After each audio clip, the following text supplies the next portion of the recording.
स्वागत करतो. आजचा मूळ मुद्दा आणि मूळ हेतू काय हे आमचे जिल्हा प्रमुख गोविंद साहेब यांनी सांगितलेलंच आहे. त्या व्यासपीठावर आमच्या ताई आहे, अनिकेत आहे, झोपडपट्टीचं आमची सर्व नगरसेवक झोपडपट्टीशी संलग्न आहे. कामाशीष आहे, तिथं गौरी आहे, इकडे सुरेश कुलकर्णी आहे, विलास आहे, गोंडे मागे आमचे सर्व नगरसेवक बसलेले आहेत. पहिलं तर आम्ही ते शुभम आहे, ही सर्व नगरसेवक इथे आहेत. आपले डॉक्टर आहेत, चांगले डॉक्टर आहेत. तर पहिलं तर मी गेल्या 9 तारखेला कुठेतरी जनता दरबार भरला. त्या जनता दरबाराच्या अनुषंगाने काही गोष्टी आहेत. आम्ही MIDCचं रिडेव्हलपमेंट होऊन देणार नाही, हे देणार नाही. या गोष्टीतून असं दिसून येतं की कोणीतरी आपली स्वतःची जहागिरीच असल्यासारखं चालतं.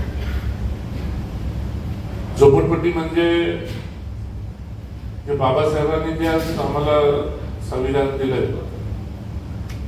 आणि बाबासाहेबांनी सांगितलेली जी गोष्ट होती, ज्या बाबासाहेबांना ज्या पद्धतीने हुकुमशाहीमध्ये वंचित ठेवण्यात आलं आणि झोपडपट्टी म्हणजे एक वेगळ्या पद्धतीचा एक भाग, अशा पद्धतीने आज सुद्धा बाबासाहेबांच्या संविधानाने बाबासाहेबांनी ज्या सांगितलेल्या गोष्टी आहेत त्याच्यावरनं आम्हाला आता असं वाटायला लागलं की आम्ही लोक वंचित झालेलो आहोत. आम्हाला म्हणजे आमच्याकडे नकारात्मक भूमिकेतून बघितलं जातं. जिथं पैसा तिथं चांगलं असा प्रकार चालतो. आणि आता तर महानगरपालिका मेजॉरिटी, जसं काय मेजॉरिटी आहे म्हणजे त्यांचे 2 बोट आकाशाला टेकल्यासारखे झाले. पुन्हा 2 बोट नाही, पुन्हा हातच आकाशाला टेकल्यासारखं झालं.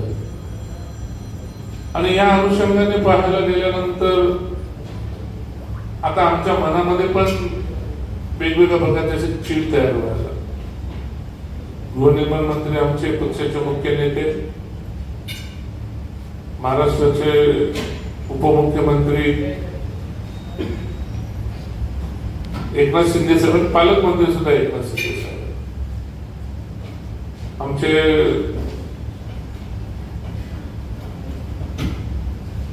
या MIDCचे मंत्री उदय सामंत साहेब. आता हे किती दिवस आपल्या लोकांना या झोपडपट्टीमध्ये राहायचं, झोपडपट्टीमध्ये हिंडवायचं, झोपडपट्टीचा त्रास सहन करायचा. 4 पिढ्या तिकडे गेली. म्हणजे 1 पिढी नाही, 2 पिढी नाही, 3 पिढी नाही, 4 पिढ्या या झोपडपट्टीमध्ये. म्हणजे झोपडपट्टी म्हणजे शहराची सेवा करणारी झोपडपट्टी. आज झोपडपट्टीमध्ये राहणारे उत्तर भारतीय, मराठी माणूस आहे, दलित वर्ग त्याच्यामध्ये जास्त आहे, बहुजन समाज आहे. म्हणजे झोपडपट्टी पाहण्याचा दृष्टिकोन या इथल्या नेत्यांचा फार वेगळा झाला. आणि आता इथं तर असं चालू झालं की झोपडपट्टीतील काही नगरसेवक मिटिंग घ्यायला लागले की आपण हे सगळे लागू करून द्यायचं नाही, त्या ठिकाणी आपण विरोध करायचा, मोर्चा काढायचा. कुठल्या एका चॅनलला तर मी बघितलं की एका माजी आमदारांनी सांगितलं का आम्ही मोर्चा काढणार. मग आम्ही घरामध्ये असंच गप्प बसणार? उद्या मोर्चाने इथं काढला, आम्ही मोर्चा आमच्या न्याय हक्कासाठी मंत्रालयावर मोर्चा काढू. शेवटी यांना जनाची नाही मनाची तरी वाटायला पाहिजे. सत्ता तुम्ही पण एका पक्षामध्ये आहात, ज्या पक्षाचा मुख्यमंत्री आहे, आणि त्या मुख्यमंत्र्यांच्या माध्यमातूनच काही गोष्टी या ठिकाणी झाल्या असतील, उपमुख्यमंत्र्यांच्या माध्यमातून काही गोष्टी इकडे झाल्या असतील. म्हणजे ही सरकारला चॅलेंज करणारी ही नवी मुंबई महानगरपालिका तयार झाली. मी काल परवाला 2-4 दिवसापूर्वी कुठेतरी मी एका चॅनलला बोललोय की भारतामध्ये असे 2-3 प्रदेश आहेत, काय बोलतात त्या प्रदेशांना, आपलं केंद्रशासित प्रदेश, म्हणजे दमन, दीव दमन असे काही एक केंद्रशासित प्रदेश आहेत. असे आता मला वाटतं की महाराष्ट्रामध्ये ही नवी मुंबई महानगरपालिका ही महाराष्ट्रामधील एक महाराष्ट्र शासित प्रदेश बनणार आहे, अशी पूर्णपणे मुवमेंट तशी चाललेली आहे. म्हणजे प्रत्येक गोष्टीमध्ये जे जे शासनाने दिलेले गाईडलाईन्स आहेत त्याला चॅलेंज करायचं, त्याच्या विरोधात जाऊन काम करायचं, त्यांच्या विरोधात जाऊन काही गोष्टी करायच्या, म्हणजे एक स्वतः सत्ताधीश बनण्याचं या ठिकाणचं एक नवी मुंबई स्वतःला स्वतःधीश बनवण्याचं असं एक वेगळं कार्यक्रम या ठिकाणी चाललेला आहे. या ठिकाणी मला कधी कधी असं वाईट वाटतं की आज त्यांना स्वतःला मी बोललो तसं जनाची नाही मनाची तरी वाटायला पाहिजे. या ठिकाणी एक बीजेपीचे आमदार आहेत आमच्या मंदाताई म्हात्रे, त्यांनी SRA लागू करावा म्हणून त्यांनी झोपडपट्टीवासियांची मीटिंग घेतली. त्या मीटिंगला आमच्या स्वतः पाटीलताई होत्या. म्हणजे एका ठिकाणी एक बीजेपीचे आमदार त्यांची भूमिका ही पॉझिटिव्ह चाललेली असताना काही लोक निगेटिव्ह चाललेले आहेत. निगेटिव्ह जाण्याचा हेतू काय, बोलण्याचा हेतू काय, हे बिल्डर धार्जन्य म्हणजे बिल्डरांच्या घशात घालायचं, झोपडपट्टी बिल्डरांच्या घशात घालून पैसे कमवण्याचं साधन. लाज लज्जा शरम प्रत्येक गोष्टीत वाटायला पाहिजे प्रत्येकाला. आज मला तुम्ही सांगा, आज नव्या मुंबईमध्ये शहरामध्ये ठिकठिकाणी रिडेव्हलपमेंट चालू झाले, ठिकठिकाणी रिडेव्हलपमेंट होत असताना हे बिल्डर कोणाच्या बापाचे आहेत? सॉरी, म्हणजे बिल्डर माझे मित्रच आहेत, पण हे बिल्डर कोणाच्या अधीन राहून काम करतात? म्हणजे तुम्ही शहरी भागाकडे देताना दुसरा न्याय, झोपडपट्टी भागाकडे बघताना दुसरा न्याय. जर तुम्हाला एवढीच खुमखुमी होती, सिडकोचेच घरं होते तिथे, मग सिडकोच्या जागा रिडेव्हलपमेंट होत होत्या, मग सिडकोच्या जागा जर रिडेव्हलपमेंट होणार होत्या आणि रिडेव्हलपमेंट होत होत्या, मग तेव्हा का नाही बोलले, तेव्हा का नाही अडवलं का हे संपूर्ण सिडकोच्या प्रॉपर्टी हे बिल्डरांच्या घशात घालून पैसे कमवण्याचं साधन झालं? अरे झोपडपट्टीकडे बघितल्या गेल्यानंतरच लगेच तुम्हाला झोपडपट्टी दिसली की लगेच पैसे कमवण्याचं साधन. या ठिकाणी उदय सामंत आमचे MIDCचे मंत्री आहेत. टोटली मला वाटतं की 90% जागा हा झोपडपट्टी भाग हा MIDC मध्ये येतो. गृहनिर्माण मंत्री पण शिंदे साहेब आहेत. या ठिकाणी पार्श्वभूमी पाहायला गेल्यानंतर आज आमच्याकडे शहरी भागामध्ये ऐरोलीचा जो भाग आहे, आमच्या ऐरोली नाकापासून पकडून सायनाथवाडी पर्यंत तिथं स्लम एरिया, त्याला पण तो फायदा होणार. दुसरा स्लम एरिया त्याच्या पुढे आल्यानंतर अनिकेतच्या इथं नोशील नाका स्लम एरिया लागेल, त्यांना सुद्धा तिथं फायदा होणार आहे. एवढं बोनकोड्यामध्ये स्लम एरिया आहे, सिडकोच्या जागेत बांधलेल्या चाळी आहेत. डॉक्टर भोई साहेबांच्या इथं त्या भागामध्ये तिथं बांधलेल्या चाळी, त्याला सुद्धा फायदा होणार आहे. आता काल परवा मंदाताईंनी म्हणजे पाटीलताईंच्या इथे घेतली ती संपूर्ण झोपडपट्टी एरिया, हा पूर्ण झोपडपट्टी एरिया सिडकोच्या याच्यामध्ये आहे. म्हणजे MIDCच नाही, तिथे सिडकोला सुद्धा त्याचा बेनिफिट होणार. आणि एवढं बोंबलून बोलता तुम्ही लोक, सांगता तुम्ही लोक बिल्डर दार्जिलिंगचं काय नाही करता. अरे तुम्ही स्वतः बिल्डर बना ना, आम्ही कुठं बोलतो? विजय चौगुले तर नाही बिल्डर बनणार आहे, जे बोलणारे आहेत नेते लोक त्यांनी बिल्डर बनावं. त्यांनी बिल्डर बनवून जे गव्हर्नमेंटचे गाईडलाईन्स आहेत त्या पद्धतीने त्यांनी आम्हाला डेव्हलप करून द्यावं. आम्ही कुठं काय बोलतोय? पैसा कमावण्याचं वरून परमेश्वराने तुम्हालाच ऑर्डर दिलेले, तुम्हीच पैसे कमवा म्हणून, तर तुम्ही बिल्डर ठरवा. शहरामध्ये तुम्हीच बिल्डर ठरवता ना. ज्या ज्या पॉकेट्स आहेत त्या ज्या पॉकेट्स मध्ये ह्यांचेच बिल्डर लोक आहेत, हेच बिल्डर लोकांना बोलतात, हेच ठरवतात, ह्या पॉकेटवाल्यांना म्हणून, त्या सोसायटीवाल्यांना बोलून. त्यांना सांगायचं काम पण हेच करतात की बाबा या बिल्डरला त्या हे टेंडर आलं का, या त्या 4 टेंडर आले की तिन्ही कोणाला गप बसवायचं आणि कोणाला द्यायला लावायचं हेच ठरवतात. मग इथे याचं दुखतंय कुठं, याची नस दुखतं कुठं झाले. मी काही लोकांकडनं काही बिल्डरकडनं ऐकलं तर काय ही बिल्डर आजले पिळवलेले आहेत. ते बोलत होतं की आम्हाला नव्या मुंबईमधील विजय चौगुलेला मोठा बनवून द्यायचं नाही, सुरेश कुलकर्णीला मोठा नाही बनवून द्यायचा, अकोंडेला नाही, दवाखान्यात बोललं म्हणजे आम्ही झोपडपट्टी मधले. त्यांना वाटतं की झोपडपट्टी म्हणजे आम्ही झोपडपट्टी डेव्हलप झालो म्हणजे आम्ही श्रीमंत झालो.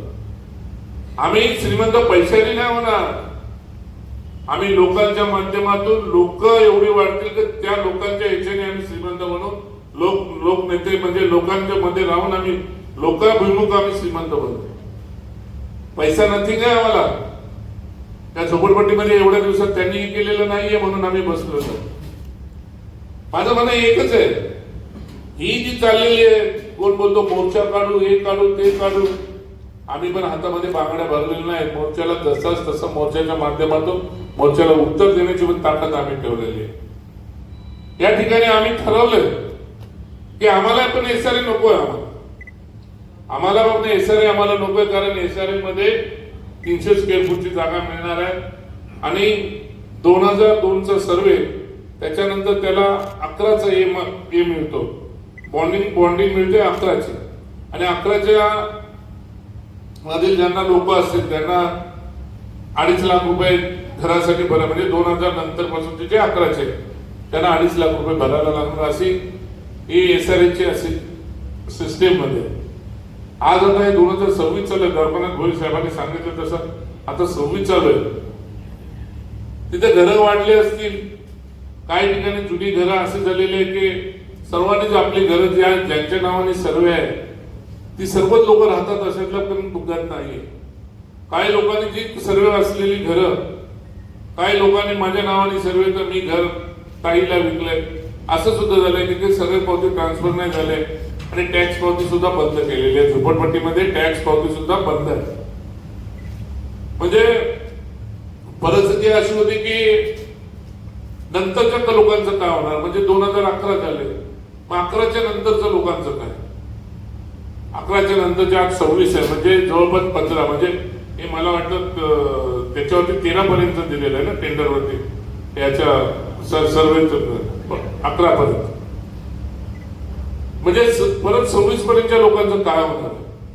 म्हणून आमच्या सर्वांची मागणी, आम्ही सर्व नगरसेवक आम्ही इथं बसलेलो आहोत, आमची सर्वांची मागणी ही आहे की ठाण्यामध्ये जसं क्लस्टर लागू केलाय तसा क्लस्टर नव्या मुंबईमध्ये सुद्धा लागू करावा. त्याच्याने आम्हाला फायदे काय मिळणार आहेत, क्लस्टरच्या माध्यमातून आम्हाला एक फायदा मिळणार आहे.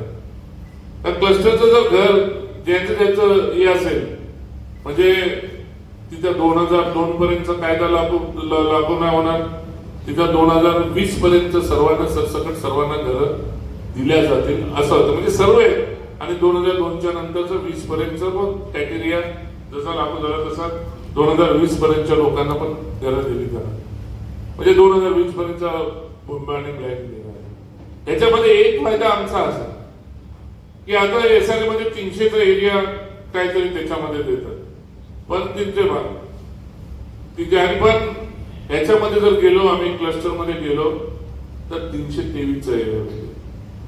आज जे घनसोलीमध्ये मेघ मल्हार वगैरे कुठल्या सोसायटी, तिथे मेघ मल्हार आणि कुठली सोसायटी आपली बाजूला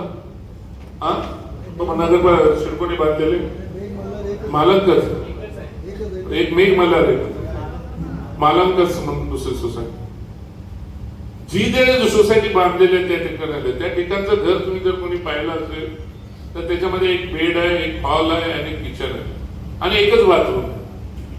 पण आताच्या नवीन या पद्धतीने, नवीन तुमच्या पॉलिसीच्या पद्धतीने, नवीन काय बोलतात त्याला, नवीन क्लस्टरच्या माध्यमातून, अशा युनिशियपच्या माध्यमातून हे असा एक घर प्रत्येकाला असं घर भेटणार आहे की ते 323 एरिया असेल. त्याच्यामध्ये 10 बाय 10चं हॉल आहे, त्याला अटॅच बाथरूम आहे आणि माझ्या आयडियाप्रमाणे काहीतरी तुमच्या हॉल काहीतरी ह्याचा 9 बाय काहीतरी हॉल 9 बाय काहीतरी 13चा 9 बाय 14चा हॉल आहे. 9 बाय 14चा हॉल आहे. 10 बाय 10चा बेडरूम आहे आणि किचन तुमचं काहीतरी 6 बाय 8चं काहीतरी किचन. त्याच्यामध्ये 2 बाथरूम आहे. मास्टर बेडरूम आहे आणि एक बाहेर एक बाथरूम, म्हणजे आताच कॉमन बाथरूम आहे, कॉमन बाथरूम दिलेले. हा तुमचा 1 BHK चा फॉर्म्युला आहे. म्हणजे मेक मल्हार पेक्षाही एक थोडा एरिया मोठा आहे आणि बाथरूम पण मेक मल्हारला माझ्या आयडियाप्रमाणे बेडरूम मध्ये बाथरूम नाही या तिथे मास्टर बेडरूम आहे. तर इथं मास्टर बेडरूम त्यांना देण्यात येणार. म्हणजे ही क्लस्टरची जी काय मुवमेंट आहे त्याच्यात सर्वांना घर भेटतील. जर 323चं घर कोणाला भेटणार आहे स्क्वेअर फूटचं? ज्याचं 50 स्क्वेअर फूटचं घर असेल, कोणाचं 100चं असेल, कोणाचं 150 असेल, कोणाचं 200 असेल, तरी त्यांना कंपल्सरी 323 कार्पेट म्हणजे जवळपास 450 पावणे 500च्या आसपास बिल्डअप एरिया. तर तेवढा त्यांना एक बेड हॉल किचन, म्हणजे इथं रेग्युलर जो bed hall kitchen 1 bed hall kitchen चालतो मार्केटमध्ये त्याच्या पद्धतीने त्यांना प्रत्येकाला भेटेल. याच्यामध्ये दुसरा सुद्धा फायदा असा आहे, जर माझं घर 323च्या पुढे आहे झोपडपट्टीमध्ये, म्हणजे 323च्या पुढे जर माझं घर 550च्या आसपास आहे, म्हणजे माझं घर 600च्या आसपास आहे, पण जरा माझं घर 600च्या आसपास आहे, तर 323 बेस. त्याच्यानंतर जो एरिया वाढला म्हणजे 600, म्हणजे 323 मधून जर 600 मध्ये काढला तर किती एरिया वाढतो? 267 एरिया वाढतो. 267 एरिया वाढतो. मग त्या 267 जो एरिया वाढतो त्याला कन्स्ट्रक्शन रेट लागून तो चार्ज गृहीत दिला जातो. मी काय बोलूय तुमच्या ध्यानात येतोय ना? बेस म्हणजे 50 फुटाचा असो, 100 फुटाचा असो, 150 फुटाचा असो किंवा 200 फुटाचा असो, त्याला 323 कंपल्सरी मिळणार.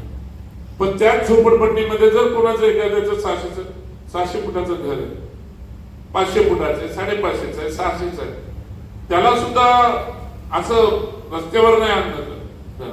त्याचं मोठं आहे, तो एवढ्या दिवसापासून राहतोय, 2000 अगोदरपासून त्याची सर्वे पावती आहे, त्याला सर्व काही गोष्टी येतात, तर त्याला त्या बेस प्राइस वरती त्याला सुद्धा त्या ठिकाणी तेवढं म्हणजे किती कन्स्ट्रक्शन, आज कन्स्ट्रक्शनचा रेट चांगलं कन्स्ट्रक्शन करायला गेलं टावरला तर 3,000 3,500, म्हणजे उद्या 100 फुटाचे किती 30,000 रुपये भरायला येते, 200 फुटाचे 60,000 भरायला येते. पण तो त्याचा एक फायदा होता. म्हणजे त्याचा आम्ही जर समजा 600च्या वरती असेल कोणाचं घर, 900च्या असेल, झोपडपट्टीत तर असे क्विंचित असणार, पण त्यांना पण रस्त्यावर नाही होत. जर कोणाचा जर असेल 900 एरिया आहे कोणाचा, मी बघून चालतो 900 एरिया ज्याचा आहे, 900 एरिया, आता 900 एरिया ज्याचा असेल मग त्याला 538 हा बेस राहील का? 323 हा पकडला नाही जाणार. जे 538 हा कन्स्ट्रक्शन पर्यंत आहे आणि 538च्या वरती जो एरिया राहील, म्हणजे आता 900 झाला, 538च्या वरती 900 पकडला तर एरिया किती होता आणि तो एरिया वाढतो 450च्या आसपास तो एरिया वाढतो. मग त्या 450ला रेडी रेकमेंट चार्जेस लागेल. कुठला चार्जेस लागेल? रेडी रेकमेंट. हा असा क्लस्टरचा फॉर्म्युला आहे. या फॉर्म्युल्याला आता सर्व काही गोष्टी 25% जमिनीच्या हे आणि तुझ्या 10% बाजार मूल्य असे म्हणजे असे वेगवेगळे त्याच्यामध्ये आहे. पण आम्हाला ह्याच्यामध्ये आम्हाला पूर्णपणे आम्हाला फायदाच होणार. आम्हाला घरं मोठी मिळतील. आणि कोणी दुसरा एक मुद्दा महत्वाचा मुद्दा आहे आमच्या झोपडपट्टीमध्ये, घरं 1+1 आहेत. घरं 1+1 घर आहे. आता कोणी कोणी बांधलेलं आहे. आता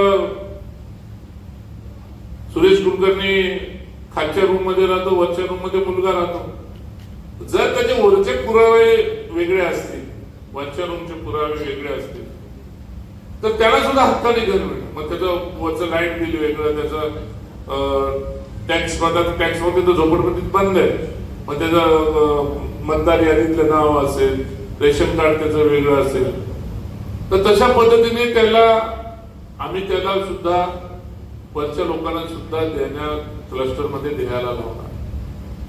हे क्लस्टर मध्ये द्यायला लावणार म्हणजे, आणि दुकान, काही लोकांचे आता दुकान आहे, दुकानवाल्याला पण 180 पर्यंत दुकान पण त्यांना भेटायला पाहिजे असे आमची पूर्णपणे. आणि हे सर्व क्लस्टरच्या माध्यमातून होणार, नाही होणाऱ्या काही गोष्टी नाही. या सर्व क्लस्टरच्या माध्यमातून ठाण्याला या सर्व गोष्टी भेटतात, ठाण्याला या सर्व गोष्टी दिल्या जात आहेत. म्हणून आम्ही ह्या याच्यामध्ये आता एक व्यावसायिक याच्यामध्ये बघायला गेलात तर तुम्हाला 180 स्क्वेअर फूट ते 430 स्क्वेअर फुटापर्यंत येतात. म्हणजे 430 पर्यंत गेल्या तर तुम्हाला जे बांधकामाला जे लागू असलेले शुल्क आहे ते कमर्शियलला सुद्धा लागू राहणार. कारण झोपडपट्टी ही जर आपण समोर नजरेसमोर आणलं तर प्रत्येकाची झोपडपट्टीची एरिया ही 150च्या आतमध्ये, 200च्या आतमध्ये ही असेल, त्याला तर 323 मिळणार असेल. आणि असे एखादं दुसरं कुठलं मोठं घर असेल तर त्याला सुद्धा तेवढं भेटणार. म्हणजे ज्याचं जेवढं घर तेवढं त्याला जागा ही क्लस्टरच्या माध्यमातून कुठल्याही परिस्थितीमधून भेटणार. आता हे आम्ही याचा विचार करतो आणि तुम्हाला आता हे सांगतो, आज माझ्यासमोर आता डिग्याचा मी नगरसेवक झालेलो आहे. डिग्याच्या नगरसेवक, आता डिग्यामध्ये अनाधिकृत बिल्डिंग उभे आहे, 3 मजली 4 मजली बिल्डिंग उभे आहे. त्यांना सुद्धा या क्लस्टर मध्ये घेऊन ज्याची जेवढी जागा आहे, म्हणजे मी तुम्हाला बोलत नाही की त्याची जागा कमी करायची जागा, ज्याची जेवढी जागा, त्याचं जेवढं स्क्वेअर 1 बेड हॉल किचन आहे, 2 बेड हॉल किचन आहे, त्या सर्वाला जैसे थे बोलतात आपण, ज्यांची जशी जागा असेल तेवढी जागा त्या डिग्यातल्या सर्व लोकांना सुद्धा भेटेल. आणि त्यांचा अनधिकृतचा जो ठप्पा आहे त्यांच्यावरती पडलेला तो पण निघून जाईल, कोर्टाच्या केस पण निघून जातील आणि त्यांना सुद्धा हक्काची गरज आहे. ही अशी आमची क्लस्टरच्या माध्यमातून आमची पूर्णपणे हे आमची मुवमेंट चाललेली. आणि यासाठी आम्ही माननीय उपमुख्यमंत्री एकनाथ शिंदे साहेब, गृहनिर्माण मंत्री आहेत, त्यांना आम्ही या सर्व गोष्टीची कल्पना दिलेली आणि त्या पद्धतीने त्यांनी सुद्धा आम्हाला पॉझिटिव्ह ओपिनियन दिलेले. कारण ह्याच्यामध्ये म्हणजे शासन, शिक्षकाची नियुक्ती शासनाच्या माध्यमातून आणि अधिकाऱ्यांच्या माध्यमातून, इथे एका महिला मंडळाच्या माध्यमातून झाले. महिला मंडळाला अधिकार देऊन कॉन्ट्रॅक्ट महिला मंडळाला दिलं गेलं आणि ती ठरवणार आहे की शिक्षक कोण करायचं, काय नाही करायचं. हे अशा पद्धतीने त्याची कॉपी तुम्हाला दिली जाईल. पण आमचा आज महत्वाचा मुद्दा होता क्लस्टर आणि रिडेव्हलपमेंटचा. मंदाताईच्या पाठीशी आम्ही पूर्ण ताकदीने आहोत. मंदाताईला सांगणारे, मंदाताई शिंदे साहेब तर आहेतच, पण आमच्या नव्या मुंबईच्या झोपडपट्टीच्या रिडेव्हलपमेंटचा, क्लस्टरचा आणि एसआरए क्लस्टर जास्तीत जास्त फायदा आम्हाला जिथं होईल त्याचा नेतृत्व मंदाताईने केलं तरी चला. आम्ही मंदाताईच्या मध्ये ताकदीने उभं राहू आणि मंदाताईला पण विनंती करू की मंदाताई, गोरगरिबांसाठी तुम्ही पुढे या, आम्ही तुमच्या नेतृत्वाखाली सुद्धा आम्ही हे करायला तयार आहोत. कुठलाही न बघता धार्मिक वस्तुता पण त्याच्यामध्ये असायला पाहिजे, अशा दृष्टिकोनातून आम्ही हे करणार आहे.